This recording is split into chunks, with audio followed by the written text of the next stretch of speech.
আমরা অপূর্ব সুন্দর আলোচনা শুনলাম। সস্তনীর পঞ্চনীতির যেমন ব্যাখ্যা, তেমন তার জীবনে সস্তনী পালন করে চলা সেই বিষয়েও আমরা আমি শুনলাম আমি একটা অর্ঘ্য চট্টোপাধ্যায়ের কাছ থেকে।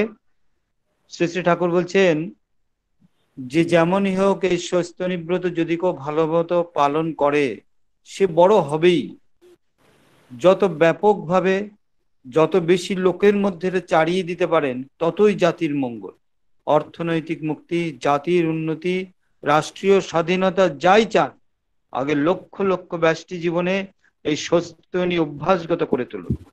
পরম পূজ্যপাদ বাবাইদা প্রভুর এই ইচ্ছা বাস্তবায়িত করতে বিভিন্ন জায়গায় তিনি সস্তনী ব্রত প্রদান কার্যক্রম গ্রহণ করেছেন। এর ফলে হাজার হাজার মানুষ সস্তনী ব্রত গ্রহণ করেছেন। তিনি মানুষের মনের ভীতি নিরসনের জন্য সস্তনীর পঞ্চনীতির প্রথম ও পঞ্চনীতি পালনের উপর গুরুত্ব আরোপ করেছেন, অর্থাৎ নিরামিষ আহার গ্রহণ এবং প্রতিদিন ইষ্টভৃতির সাথে অর্ঘ্য প্রদান, এই দুটি নিয়ম আগে রপ্ত করতে হবে। আর এই পালন করতে থাকলে শ্রী শ্রী ঠাকুরের ভাষায় যদি সেটা অব্যাহত রাখা যায়, তার ফলে আস্তে আস্তে অন্যগুলিও আসতে পারে, অবশ্য যদি আগ্রহ থাকে। এই পঞ্চনীতির প্রথম নীতি ইষ্ট পূজার যন্ত্র বিবেচনা করে শরীরটাকে সুস্থ সহনপটু করে তুলবে।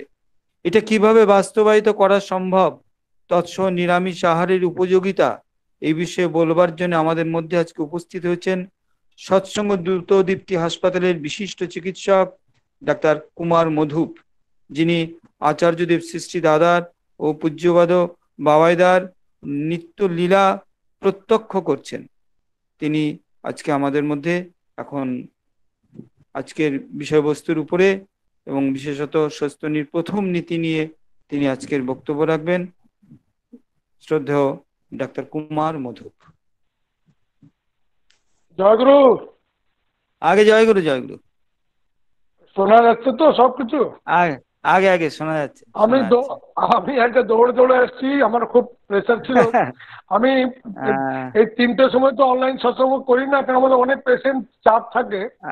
যাও, আগে এটা কোনোভাবে আমি মিটিয়ে এসেছি। আমি যেটা কথা দিয়েছিলাম সেভাবে আচ্ছা, মিটিয়ে এসেছি। আগে যেটা মানে যেটা মনমুখ যেটা বলে সেটা করা গভীর হলো না, সেটাই নিয়ে আমি আজকে প্রথম প্রসঙ্গ শুরু করছি। হ্যাঁ, वंदे लोक तिलकम शाश्वत वार्ता भूषणं अमर कृत्य सारणं क्रोधं लोकम जीवनम प्रणय प्रमत्याग दीपनम वंदे जीवन जीवन। परम दयाल पुरुषोत्तम আমার শ্রী ঠাকুর অনুকূল চন্দ্র, তার চরণে আমার কোটি কোটি প্রণাম। পরমারাধ্যা জগজ্জননী শ্রী শ্রী বর্মা চরণের কোটি কোটি প্রণাম। परम पूज्यपाद पितृदेव श्री श्री बरदास चरण कोटि कोटि प्रणाम। परम पूज्यपाद आचार्य देव श्री श्री दादा चरण कोटि कोटि प्रणाम। परम पूजनीय बाबादास चरण कोटि कोटि प्रणाम। परम पूजनीय अविनाश चरण कोटि कोटि प्रणाम। এখানে অনলাইন সৎসঙ্গ আমরা যারা আমার দাদারা মায়েরা ইষ্টভ্রাতা আমার বোন ভাই বন্ধু সবাইকে আমার আনন্দিত জয়গুরু। আমার বয়সে যারা বড় আছেন তাকে আমরা প্রণাম জানাই, আমার ছোটকে ভালোবাসা আর সবাইকে শুভ বিজয়া। আজকে আমাদের আলোচ্য বিষয়টা এমনই একটা বিষয়, সেই বিষয়টা এত গুরুত্বপূর্ণ প্রত্যেকের জীবনে, যেটা যদি কারো জীবনে এই যে ব্রতটা যদি না নেয়, হয়তো দীক্ষা নিলে নিল, হয়তো দীক্ষা না নিয়েও যে কোনো মানুষ তার পরিবার তার সমাজ তার এরিয়া তার দেশ প্রদেশ যারাই আছেন এই নিয়ম যদি কেউ পালন করে থাকে, অজান্তেও পালন করে থাকে, তাহলে তার বিবর্তন ঘটবেই ঘটবে। ঠাকুর বলছেন কোনো কান্ট্রি বা কোনো রাষ্ট্র বা কোনো গ্রাম বা কোনো ডিস্ট্রিক্ট যদি খুব ভালোভাবে তুমি বলা উন্নত পথে চলছে, তার মানে নিশ্চয়ই তারা শনি যে আমরা বিধিগুলো যাকে বলি সেটা তারা মেনেই চলছে। আমি আগে দুটো কথা প্রসঙ্গ বলি। আমার বন্ধু রাজেশ, রাজুদার ভাই দীপানন্দ প্রসাদ, লালদার ছেলে, দিল্লিতে থাকতো। তাকে একটা মুসলমান ফ্রেন্ড তাকে খেতে ডেকেছে। এখন খেতে ডেকেছে, খেতে ডাকার সময় ও তো এটা বুঝতে পারেনি যে আমার বন্ধুটা খাবে কি খাবে না। সে নর্মালি ওকেও কিছু সার্ভ করেছে। তখন সে খুব পোলাইট ডিনাইল করলো बोलो कि मैं नहीं खाता हूँ। তখন ওই বন্ধুর জিজ্ঞেস করলো কেউ নেই খাতে হো। তখন তার কিছু উত্তর দিতে পেরেছে, ভেজিটেরিয়ান নন ভেজিটেরিয়ান, তার ফেভার অ্যান্ড এগেনস্ট অনেকগুলো তর্ক বিতর্ক তো আছেই। তো সেটা নিয়ে রাজেশের একটা, তার মনে একটা দ্বন্দ্ব ছিল যে আমি কত তর্ক দিয়ে মানুষকে বোঝাবো এইটা ভালো এটা খারাপ, এটা এই ভিটামিন, এটা এই অ্যান্টিঅক্সিডেন্ট, এটা এই বৈজ্ঞানিক ব্যাখ্যা, এটা এই বৈজ্ঞানিক ব্যাখ্যা। তখন হঠাৎ শ্রী বর্দা প্রণাম করতে গিয়ে রাজেশকে জিজ্ঞেস করলেন, আরে তোরা কি বলিস রে, যখন তোর বন্ধুরা তোকে জিজ্ঞেস করে कि तू प्याज लहसुन खास नहीं কেন, তুই নন ভেজ ডায়েট নিস নি কেন, তুমি তোরা কি বলিস? তখন সে বললো আগে আমরা অনেকগুলো কথা বলি, আমরা ভাবি কি এটা বিজ্ঞান দিয়ে তাকে বোঝাবো। তখন শুধু বর্দা বললেন, হেসে বললেন তা ওরা কি বলে, বলে ওর সন্তুষ্ট করা যায় না। তখন শুধু বর্দা বললেন একটা কথা বললেই ভালো হয়, আমার যিনি প্রভু, আমি যাকে মানি, যার স্বর্ণপন্ন হয়েছি, আমি উনাকে ভালোবেসে উনি যা চেয়েছেন তাই করি, উনি পছন্দ করতেন না এই খাওয়া দাওয়া, তাই করি না। কত তর্ক বিতর্ক কথাতে কত ডিসকাশনে যাবে। এটা বললে যদি ওরা ওদের মনের মধ্যে একটা প্রশ্ন আসতে পারে কি হ্যাঁ এরা তো একটা নিশ্চয় একটা গুরুকে মানে, উনি পছন্দ করেন না তাই এরা খায় না, সেই কথাটা এক কথায় মিটে যায়। তর্ক বিতর্ক গেলে কথাটা খুবই লেন্দি। তো সে মানে সেই জানে। তো এই যে আমাদের ঠাকুরকে নিয়ে সবাই আমরা আজকে সমবেত হয়ে এই দুপুর মিড ডেতে আমরা একসঙ্গে একটা বিষয়বস্তুতে আলোচনা করতে বসেছি, এটা আমরা খুবই গুরুত্বপূর্ণ বিষয় নিয়ে বসেছি। প্রত্যেকের জীবনে এটা জানাই উচিত, প্রত্যেকের মানুষকে মানে এটা বোঝাই উচিত।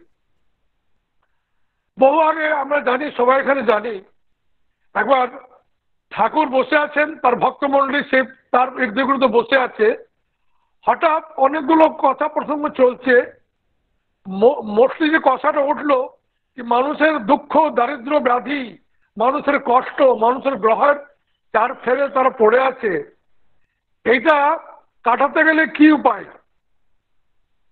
তখন নানা ভক্তরা বলছেন আমরা শাস্ত্রে পড়েছি, পণ্ডিতে বলেছে এই দুর্গা পূজা দুর্গা পাঠ করলে হয়তো এই গ্রহটা কেটে যায়, এই হনুমান চল্লিশা পড়লে হয়তো সেই গ্রহটা কেটে যায়, এই রামায়ণ পাঠ করলে তখন গ্রহটা কেটে যায়। ঠাকুর সবারই কথা শুনছে। তখন ঠাকুর বললেন আমার মনে হয় যে ষষ্ঠী ব্রত, এই ষষ্ঠী ব্রত যদি ঠিকভাবে নিঃশ্বাস সহকারে নিখুঁতভাবে যদি মানুষরা পালন করে, তাহলে ওই রোগ শোক গ্রহ দোষ যেটা ষষ্ঠী মন্ত্র আছে সবটা থেকে রেহাই পেতে পারে। এই যত পাঠ আছে, দুর্গা পাঠ, হনুমান পাঠ, রাম চালিসা, গীতা পুরাণ, সবারই gist and very rich concentrate in the ষষ্ঠী ব্রত। তখন ঠাকুর আর বললেন আমরা শুধু ব্রত করি, কিন্তু যদি আমি ঠিকভাবে যদি দুর্গা নবরাত্র পাঠ মধ্যে যদি দুর্গার জীবনীটা দেখি, তো দুর্গা একটা সত্যরূপেণী মা, সে কি করে মহিষাসুরকে সংহার করলেন। মানে আমার মধ্যে পাপ প্রবৃত্তি যে আমাদের সত্তাকে যে ডিস্টার্ব করে, সত্তাকে যে মানে খারাপ করে, সত্তাকে যে ডাউন ট্রেন করে, তার এগেনস্টে সে লড়াইটা, মানে ওটা একটা সিম্বলিক। মা দুর্গার যে লড়াইটা মহিষাসুরের, সেটা আমাদের জীবনে এই পাপ প্রবৃত্তি, অত্যাচার অনাচার কাদাচার যেটাই হোক, তাকে মানে কন্ট্রোল করা, তাকে নষ্ট করাটাই হলো তার পুজোর একটা মানে কর্মকাণ্ডতে ঢোকা। আবার হনুমান চল্লিশাকে দেখি, হনুমান প্রভু রামকে খুশি করতে গিয়ে রাম কিসে খুশি হবেন, you are for the lord so for the others. সে হনুমানের জীবনে সেটাই দেখা যায়, he is for the Ram and he is for is Ram. তবে রামকে ছাড়া আপনি কিছু বোঝেন না, রাম দাদাকে পছন্দ করেন, মানে you are for the lord so for the others টোটো ফলো করছেন। আবার রামের কথা বলছেন ঠাকুর কি রামের জীবনে যদি আমি দেখি উনি কি করলেন, এই সারা জীবন যাত্রাতে উনি তার দিব্য লীলাতে কি দেখালেন। রাস্তায় যত অধর্মর এগেনস্টে যারাই ছিল, রাক্ষস মানুষ পশু বা আমাদের রাবণ মেঘনাথ যারাই ছিল, তাদেরকে উনি নাশ করলেন। তাহলে নাশটা কি বসে বসে করলেন না, কোনো কর্মকাণ্ড কর্মতে যুক্ত হয়ে করলেন। সেই বলছেন ঠাকুর এই সব কর্মের যে যে রিচ কনসেন্ট্রেট হচ্ছে ওটা সেটা ষষ্ঠয়নী। আর এই যে ষষ্ঠয়নী ব্রতটা যখন পরমদয়াল শ্রী ঠাকুর নরদেহ লীলা চলছিল তখন থেকেই ষষ্ঠয়নী ব্রতটা আছে। কিন্তু ঠাকুর দেখলেন মানুষ এই ষষ্ঠয়নী ব্রত নিয়ে খুব বেশি মানে মানে জোর জমট করে আসতে পারছে না, মনের মধ্যে ভয় কি ব্রতটা কি করে পালন করব। তারপরে ঠাকুর দীক্ষার ইন্ট্রোডাকশন করলেন। কেন দীক্ষা প্রথমে তো মানুষ ঠাকুর কাছে স্বর্ণপন্ন হবে, আগে ঠাকুরকে তো জানবে। দীক্ষাটা সেরকমই ব্যাপার। যদি শুধু ষষ্ঠয়নী দিয়ে মানুষ ধরা পড়ছিল না, ঠাকুর কাছে আসছিল না, কিন্তু দীক্ষার মাধ্যমে ঠাকুর কাছে লক্ষ লক্ষ মানুষ আসতে শুরু করলো। আর সেই লক্ষ লক্ষ মানুষ তার যখন সঙ্গ করতে শুরু করলো, তখন সঙ্গায়তে সঞ্জায়তে শ্রদ্ধা যখন ডেভেলপ করলো, তখন ঠাকুরের যে ষষ্ঠয়নী ব্রত অনেক মানুষ তার আকৃষ্ট হয়ে তাকে ভালোবেসে সে ব্রতটা গ্রহণ করতে শুরু করলো। প্রথমে দীক্ষা যখন ছিল না খুব কম মানুষ ছিল, কিন্তু দীক্ষার পরেই আস্তে আস্তে এই ষষ্ঠয়নী ব্রতটা শুরু করলো মানুষ। আমাদের হিন্দি বিহারে উত্তরপ্রদেশে ছোটবেলা বিয়ে হতো, তখন মেয়ে নিজের বাবার বাড়িতে থাকতো। যখন মেয়েটা একটু বয়স্ক হতো 18 ইয়ার্স, তখন একটা প্রথা একটা সিস্টেম ছিল দুই আগমন, মানে আবার আমার ওই বরটাকে আমার কাছে আনতে হবে। তো প্রথমবার যখন মেয়ের বিয়ে হয় তখন সে স্বামীকে ঠিকভাবে চিনতে পারে না। যখন প্রথম মেয়ের বিয়ে হয় সে ঠিকভাবে স্বামীকে চিনতে পারে না, কিন্তু যখন দুই আগমন হয় সেই দুই আগমন তখন যায়, তখন ম্যাচিওর হয়ে যায়, তখন ঠিকভাবে সে স্বামীকে, আমার স্বামী কিরকম, স্বামী কি চান, কি পছন্দ, সেটা নিয়ে তার যে তার স্ত্রী সে স্বামীকে ঠিকভাবে চিনতে পারে। তো সেমনি দীক্ষা নিলে আমাকে ঠাকুর সে দীক্ষাটা জীবন্ত থাকে ইষ্টবৃত্তি দিয়ে, কিন্তু ঠাকুরকে ঠিকভাবে তার পথে চলার জন্য সেটা ঠাকুর বলেছেন বিং অ্যান্ড বিকামিং অস্থি বৃদ্ধি। এই যে আমার যে যে শরীরটা আছে কিভাবে বাঁচবে আর কিভাবে বাড়বে, সে পুরো প্রসেসটা ষষ্ঠয়নী ব্রত দিয়ে মানুষ যখন পালন করে তখন সে আস্তে আস্তে টের পায়। তো আমাকে যে আলোচ্য বিষয় আজকে দেওয়া হয়েছিল কি এই যে মানুষ শরীর যে জীবনটা আমরা পেয়েছি, যে ষষ্ঠয়নী প্রথম ল, তাকে শ্রী বিগ্রহের মন্দির ভেবে তাকে একটা যত্ন করতে হবে। আমরা পৃথিবীতে একমাত্র মানুষই আছি যারা বিবেকযুক্ত আছি, বাচ্চাকে একটা পরিবেশ নিয়ে তাকে তার সঙ্গে যুক্ত হয়ে তাকে তার মানে জীবন যাত্রাটা ইনভলভ হয়ে সবার ইনভলভমেন্টে প্রয়োজন হয়। একটা পশুর জীবনে দেখবেন সে বাচ্চা দিল, কেউ পরিবেশের কেউ লোক আসছে না, বাচ্চা হয়তো দাঁড়াচ্ছে আবার উঠছে, দাঁড়াচ্ছে তো হচ্ছে উঠছে। যদি মানুষের বাচ্চাকে যদি এমনি ছেড়ে দিই তাহলে মানুষের বাচ্চা হয়তো সার্ভাইভ করতে পারবে না। কেন আমরা যেভাবে ইভলিউশন বিবর্তন পথে যখন এগিয়েছি, একটা একটা মানে plant kingdom two animal kingdom, animal kingdom two human kingdom, এই যখন এসেছি তার একটা বিবর্তন পথে একটু এগিয়েছি। কিন্তু আমার শরীরটা তো সবসময় ডিপেন্ডেন্ট। যখন গর্ভে এসেছি মায়ের বাবায় দয়া করে গর্ভে এসেছি, আবার গর্ভ থেকে মায়ের শোষণ করে মায়ের সঙ্গে যা কিছু আছে সেটা আমার জীবন জন্য বাঁচিয়ে বাঁচিয়ে আমি মায়ের ভিতরে একটু বড় হয়েছি। আমার মা থেকে যখন আমি মা যখন মানে গর্ভ থেকে বাইরে আসি, জগতে আসি, তখন থেকে আমার নানা রকম এই যে পরিবেশের যে আঘাত প্রতিঘাত, আলো বাতাস, এই যা কিছু আমার চোখের উপর পড়ে সেটা নিয়ে আমার একটা ইন্টারাকশন শুরু হয়, জীবন যাত্রা শুরু হয়। সে মায়ের প্রথমে বলি এই জীবনটা এই যে শরীরটা পেতে গেলে যে কোনো ভাবে শরীরটা পাওয়া যায় না। এই শরীর পেতে গেলে একটা বিধি বিধান আছে, সেই বিধি বিধানে যখন দাম্পত্য মিলনে সে বিধানটা যখন মানে সৃষ্টি হয়, তখন আমি বা যে কোনো মানুষ এই ধরাধামে তার একটা কায়দা শুরু হয়। তো ভাবেন আমার জন্মর অনেক আগে থেকে, সে 17, 18, 20 বছর আগে আমার পৃষ্ঠভূমিটা তৈরি হয়ে যায়। কেন, যে মা আমাকে ভূমিষ্ঠ করবে, গর্ভস্থ করবে, তার আচার আচরণ বিচার ব্যবহার, তার শারীরিক সংগঠন, তার চারিত্রিক সংগঠন উপরে আমার জন্মটা ডিপেন্ড করছে। যত আমার ভালো মা হবেন, যত আমার ভালো ভালো বাবা হবেন, যত সুকেন্দ্রিক আমার মা হবেন, যত সুকেন্দ্রিক আমার বাবা হবেন, সেই when the every opposites meets with a meaningful goal, the godhood is there. যখন দুজন অপোজিট মিট করছে হবে মিনিংফুল গো হওয়া উচিত। এই মিনিংফুল গোটা কি, মানে আমি এই যে দাম্পত্য জীবনে মিলন করছি তার একটা কারণ হওয়া চাই। আগে বলেছেন না, এই যে মানে গুড প্রোজেরি অ্যান্ড ইউজেনিক্স, এটাই বিবাহের যেটা মেন মূল, যে বিবাহের যে সু উন্নয়ন আর সুপ্রজনন। এই বিবাহের যে কোনো বিয়ে করলাম ছেলেমেলে হোক তার বড় হোক সেটা না, এই সুপ্রজনন। সব বিয়েতে যে প্রজনন ভালো হবে সেটা হবে না। এটা মায়ের তার ইষ্ট জীবন, তার অ্যাডহারেন্স টু দ্য আইডিয়াল, এটা বাবার তার ইষ্ট জীবন, অ্যাডহারেন্স টু দ্য আইডিয়াল, কতখানি তার মধ্যে গড়ে উঠেছে তার উপরে ডিপেন্ড করে আমার জীবনটা আসছে। আর যখন আমি জীবনটা তার দয়াতে পাচ্ছি, তাহলে আমার এই জীবন পেয়ে যখন আমি আস্তে আস্তে বড় হয়, তখন নানা রকমের যে জীবনীয় জিনিস যে অস্থি পৃথিবী প্রয়োজন হয় সেটা প্রয়োজনে যুক্ত হতে চাই। এই সময় প্রয়োজন হয় ঠাকুর যেটা সৈনিক বিধান বলেছেন, এই শরীরটাকে ঠিকভাবে যত্ন করার জন্য এই সদাচারে নামতে হয়।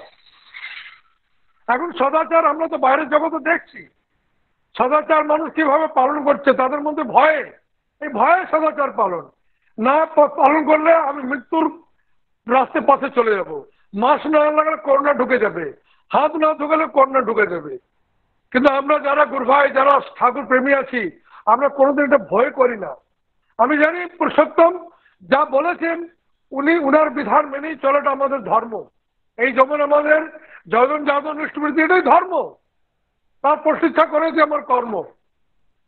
তা আমি এই যে সদাচার করতে গেলে, জীবনটাকে বাঁচাতে গেলে কি কি লাগে, তো প্রথম তো আমি বলে দিলাম মায়ের বাবা খুব মানে অ্যাডহারেন্স টু দ্য আইডিয়াল, তার হেলদি অ্যাটমসফিয়ার, তার এনভায়রনমেন্টাল অ্যাটমসফিয়ার, আমার মায়ের অ্যাডহারেন্স টু দ্য আইডিয়াল, তার হেলদি অ্যাটমসফিয়ার যখন মিলিত হয় আমি এই শরীরটা পাই। আবার শরীরটা যখন আমি পাই তখন আবার আমার মায়ের বাবার উপর ডিপেন্ড করে যখন এই যাত্রা শুরু করি, তখন আমার জীবনে আমার মা বাবা, আমার পরিবেশ, আমার এনভায়রনমেন্ট, আমার সাপোর্ট, আমার যা কিছু আছে সেটা নিয়ে আমি এগিয়ে যাই। এখন এই যে সদাচার বলতে গেলে ঠাকুর বলেছেন বিদ্যমান তার আচার, যেই যে বিধিটা মেনে আমি শরীরটাকে ঠিকভাবে বাঁচাতে পারি, আর যখন বাঁচিয়ে ঠিকভাবে ঊর্ধ্বমুখী জীবনযাত্রাতে সেই ঠাকুরমুখী যদি হতে পারি, সেই পন্থাটা আমাকে সিলেক্ট করতে হবে। আবার সেই পন্থাটা ঠাকুর খুব আমাদের পরিষ্কার করে বলে দিয়েছেন যে সদাচারের 9 রাত তার ওই ভয় প্রতিপদ। তাহলে সদাচারটা কি? এই সদাচারটা ঠাকুর বলেছেন তার 3টে অঙ্গ। আমাদের WHO ডিফাইন করেছে health is a state of complete physical, mental, social, spiritual wellbeing, not mainly the absence of disease and ইনফরমিটি।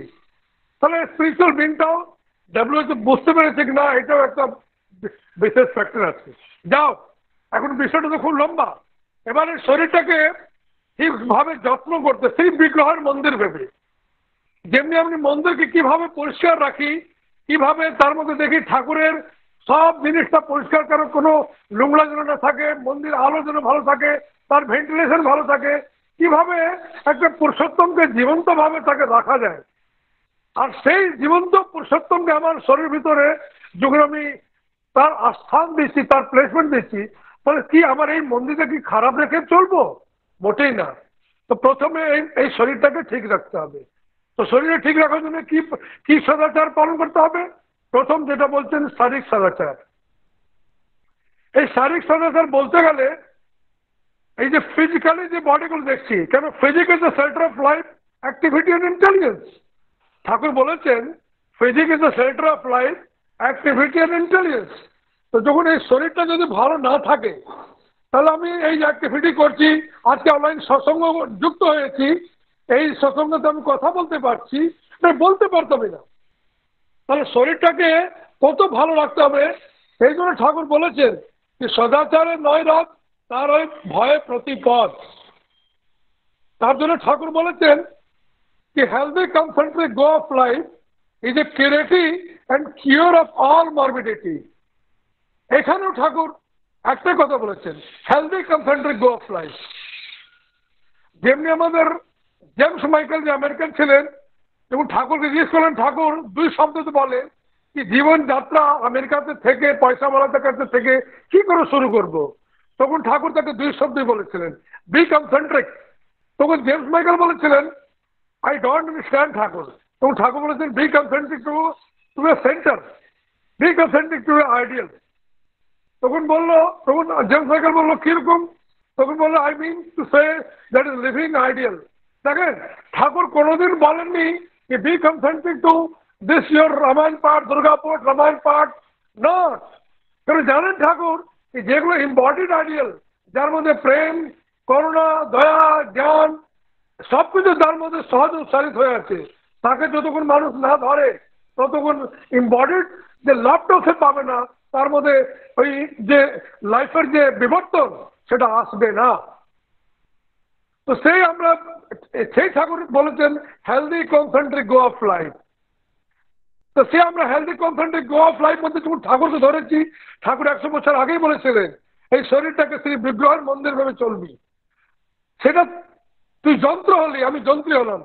তুই যদি এই যন্ত্র ঠিক না রাখিস তাহলে তোকে ব্যবহার কি করে করা যাবে?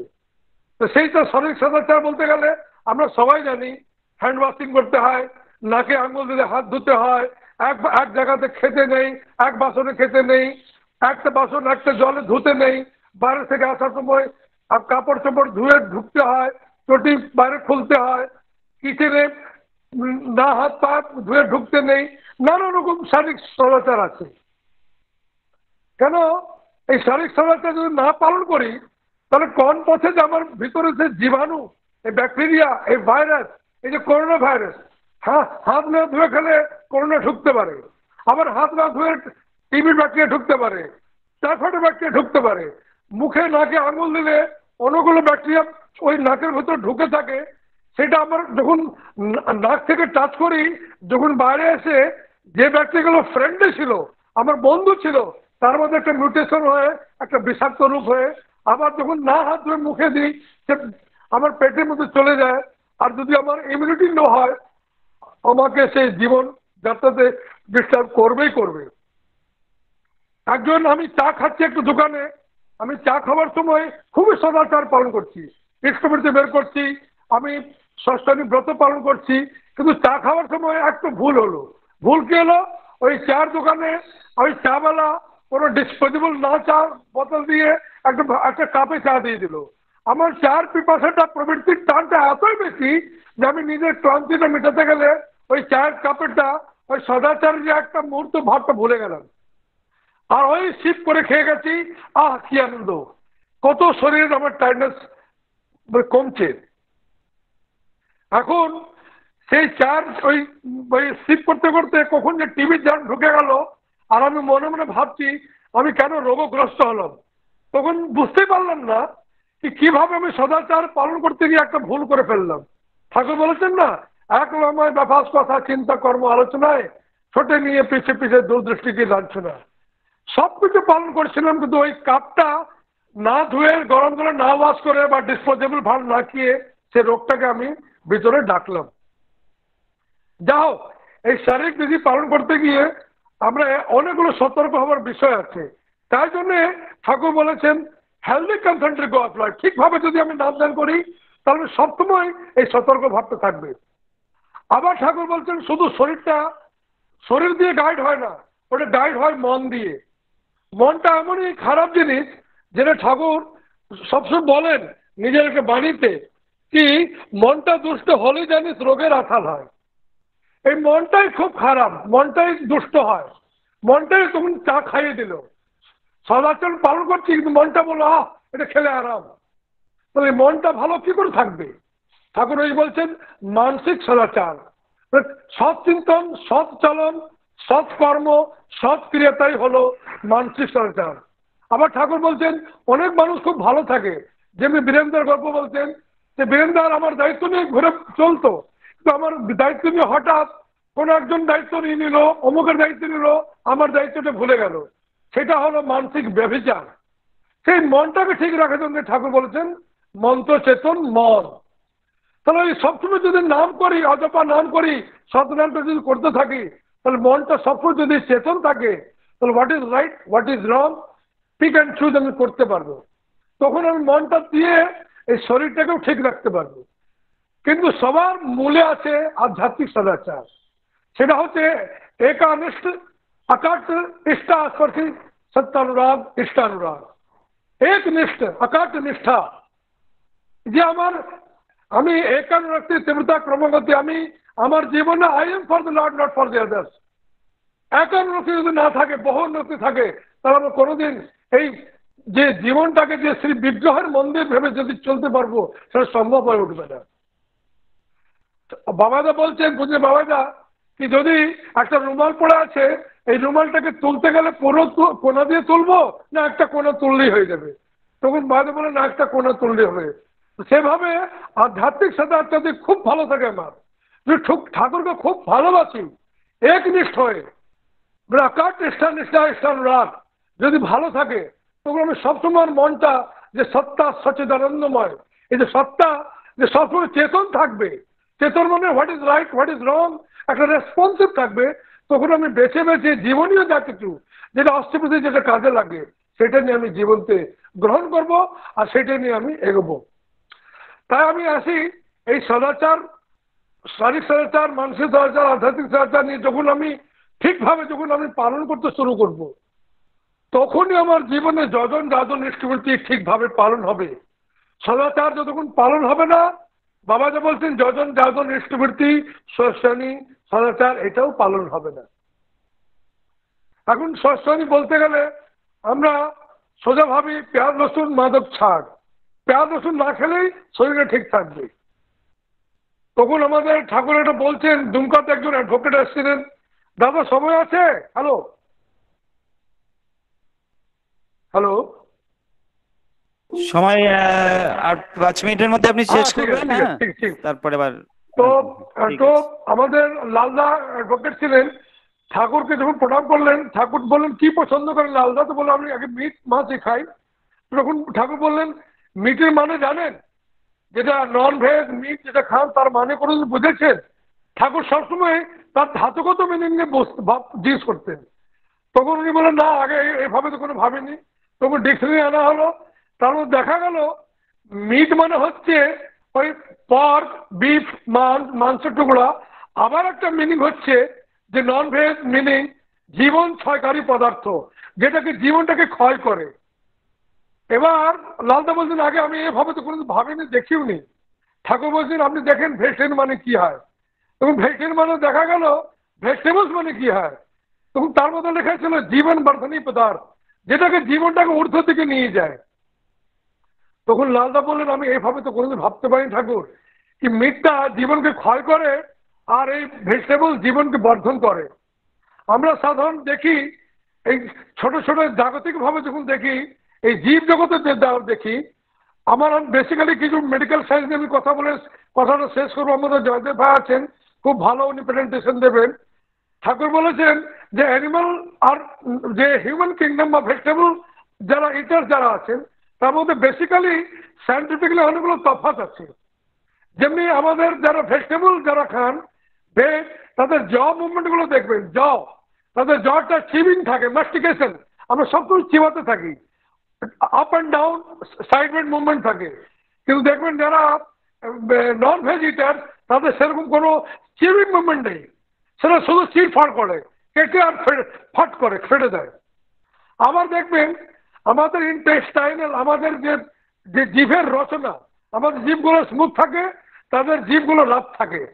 আমাদের ডাইজেশন শুরু হয় মুখ থেকে, মুখ মধ্যেই স্টার্চ কার্বোহাইড্রেট যা কিছু নেই সেটা মুখ থেকে সেলিব্রিয়া মাইলেজ যেগুলো যে স্টার্চগুলোকে ডাইজেস্ট করার প্রসেস মুখ থেকে শুরু হয়ে যায়। আবার দেখবেন আমাদের যে আঁতগুলো আছে ইন্টেস্টাইন খুবই ঝিকঝাক কনভলিউটেড, মানে ফোল্ডিং, মানে 10 to 12 times lengthier than the animal kingdoms। মানে 10 মানে এত বড় স্মল গাট হয়, লার্জ গাট হয়, আবার এনাল ক্যানাল রেকটাম সব কিছু হয়, আর মাঝে মাঝে পচ হয়, বায়াগ হয়। কেন? আমাদের এই যে খাদ্য পদার্থ যে ডাইজেস্টিভ সিস্টেম মধ্যে অনেকক্ষণ রাখতে হয়, আর আস্তে আস্তে তার ডাইজেস্টিভ প্রসেসটা অন হয়, আস্তে আস্তে বডিতে আমরা এনার্জি পাই।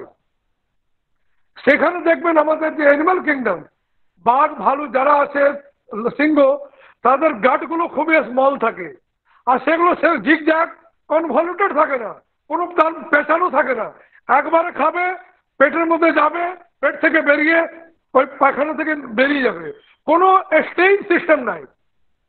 আবার কি হয়, আমরা যেগুলো প্রোটিন নিই, আমরা পশুদের মধ্যে দেখবেন তাদের মধ্যে মানে এত এত ফ্লেশ প্রোটিন, এত এত মাংস খায়, ওই মাংস খেতে গেলে তাদের মধ্যে 20 টাইমস অ্যাসিড প্রোডাকশন হয়, 20 টাইমস অ্যাসিডিক কনসেন্ট্রেশন থাকে, যেটা ওই মাংসকে ডাইজেস্ট করতে সুবিধা হয়।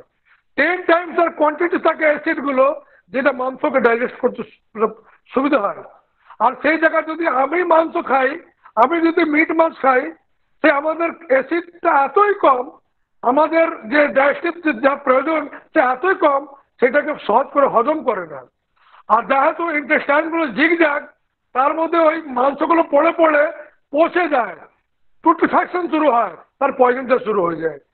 সেখানে দেখবেন পশুদের মধ্যে, সে অ্যানিমাল কিংডম মধ্যে যে পেটে যেগুলো আমরা মাংস খাই, সে গাটটা ছোট, তো সেটা মুখ থেকে সোজাই পৌঁছে যায় স্টমাকে, আর স্টমাকে এত অ্যাসিড কন্টেন্টটা বেশি, এত হাই লেভেল অফ কনসেন্ট্রেশন অ্যাসিডের, আর এত হাই কোয়ান্টিটি অ্যাসিডের সঙ্গে সঙ্গে প্রোটিন ওই মাংসটাকে খুব ইজিলি ডাইজেস্ট করে নেয়। আবার ব্যাড কোলেস্ট্রলও তার মধ্যে অনেক বেশি থাকে। আমরা যদি মাংস খাই, আমাদের কোলেস্ট্রল, এসি, ওই যে ফ্যাট, ওগুলো ডাইজেস্ট করার জন্য খুব কম অ্যামাউন্টের ডাইজেস্টিভ এনজাইম, যে ফ্যাটি অ্যাসিড, ফ্যাটি এনজাইম থাকে। কিন্তু পশুদের মধ্যে ব্যাড কোলেস্ট্রল ডাইজেস্ট করার জন্য প্রচন্ড মাত্রাতে তার তার ডাইজেস্টিভ এনজাইম থাকে। আবার প্রোটিন মাত্রা, যেটা ইউরিক অ্যাসিড খুব প্রোডাকশন হয় ফ্লেশ থেকে, এবং uric acid is production of the protein. তো ইউরিক অ্যাসিড অ্যানিমাল কিংডমের মধ্যে এত প্রোডাকশন হয়, কিন্তু তাকে মানে ডাইজেস্ট করার জন্যও একটা ইউরিকেজ এনজাইম পাওয়া যায়। সেই ইউরিকেজ এনজাইম, ওই ওই ইউরিক প্রোডাকশন যেটা হয়, তাকে এত ভালোভাবে ডাইজেস্ট করে, তাই জন্য পশুদের মধ্যে দেখবেন তাদের মধ্যে অস্টিওআর্থ্রাইটিস, বোনের প্রবলেম, জয়েন্টের প্রবলেম পশুদের মধ্যে হয় না, in spite of taking high content of the protein. কিন্তু আপনি আমাদের যদি এই হিউম্যান কিংডমে যদি আমরা দেখি খাই, এগ খায়, ফিশ খায়, মিট খায়, তখন দেখবেন এই যে ইউরিক অ্যাসিড প্রোডাকশন এত হাই, কোলেস্ট্রল প্রোডাকশন এত হাই, এই যে প্রোটিন ডাইজেশন জন্য যে অ্যাসিড কন্টেন্টটা চাই খুবই লো। তাহলে কি হয়, আস্তে আস্তে ওই ইন্টেস্টাইনের মধ্যে পড়ে পড়ে লো ডাইজেশন প্রসেসের জন্য ওটা পচতে শুরু করে দেয়, পুট্রিফ্যাকশন শুরু হয়ে যায়, পচে যায়, আর সেই পচে গেলে সেই পয়জনগুলো আমার ভিতরে চলে আসে। কিন্তু at the same time animal কিংডমে সেই যে protein content, uric acid breakdown, সে কোলেস্ট্রল ব্রেকডাউন, ডাইজেশন না এতই ফাস্ট, আর যেটা রয়ে গেল রেসিডিউয়াল বোন, তার টেন্ডন, সেগুলো ফট করে অ্যানাল ক্যানাল থেকে বেরিয়ে যায়, বডিতে আর কিছু থাকেই না। তাহলে আমরা এই যে শনিব্রত নিয়ে এই জন্য ঠাকুর বলেছেন, what is good to you you don't know, but what is good to you the almighty knows. তা আসেন, এই শরীরকে ঠিক রাখতে গেলে আমি কিছুটা সায়েন্টিফিক পক্ষ রাখলাম, লাস্টে একটা কথা বলি। আসছে যখন মানে অ্যারাউন্ড দি ইয়ার টু, মানে 1 BC, মানুষের একজন গ্রিক ফিলসফার দেখেছিলেন যে ভারত এমন একটা কান্ট্রি, তার মধ্যে 150 থেকে 200 বছর মানুষ বাঁচত, আর সে totally dependent on the vegetables origin. তা আমরা basically humans are veg like us. We are not have the killing instinct, but the animal have the killing instinct. It is naturally favorable, naturally protective for them. তাই জন্য ঠাকুর, আমি লাস্টে একটা কথা বলবো, ঠাকুর বলেছেন pure and proper diet builds the base of the dharma. Vegetable and animal diet, vegetable diet makes up existential glow, whereas animal diet go towards discerning the asset of the life. তাই জন্য আসেন, এই শনি ব্রতটা আমি একটা পক্ষ বললাম, আর rest পক্ষ যে মেন্টাল হারমোনি আছে, মোটর সেন্সরি কোঅর্ডিনেশন আছে, এনভায়রনমেন্টাল হারমোনি আছে, এই ডিভাইন ইকোনমি আছে, যে সস্তেনিক 5 লজ, সেটা আমার ফার্দার ছোট ভাই জয়দীপপতি ভাবে খুব ভালোভাবে ডিসকাশন করবেন। কারণ অনেক সস্তেনিক ব্রত খুবই বিরাট টপিক, সেটা খুব কম সময়তে বলা যায় না। আমি এটাই বলে সবার মঙ্গল প্রার্থনা করে বাণী বিরাম দিচ্ছি। জয় গুরু।